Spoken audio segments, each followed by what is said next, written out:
Metro news के programme खुलेआम की टीम की कोरंगी 2.5 नंबर में गुटखा फरोशों के खिलाफ कार्रवाई।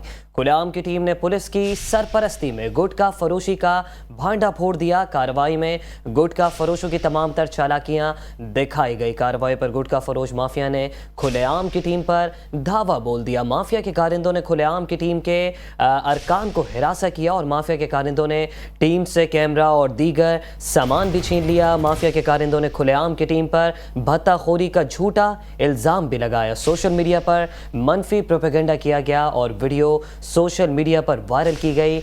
इल्ज़ाम लगाने वाला मूसा कादरी खुद गुटखा फरोशी में मुलव्वस है, जबकि मूसा कादरी जनरल न्यूज़ के नाम से खुद को सहाफ़ी जाहिर करता है। खुलेआम की टीम की जानिब से तमाम वाक़े पर पुलिस को इत्तला दी गई है और पुलिस ने बर वक्त कार्रवाई करते हुए मूसा कादरी के भाई गुटखा फरोश यूसुफ को गिरफ्तार कर लिया है, जबकि गुटखा फरोश यूसुफ के खिलाफ पहले से ही मनशियात फरोशी के 5 मुकदमात दर्ज हैं। जबकि गिरफ्तारी के बाद गुटखा फरोश यूसुफ के होश ठिकाने आ गए। मनफी प्रोपेगेंडा और टीम को हिरासत और धमकियां देने पर तहरीरी तौर पर माफी भी मांगी गई।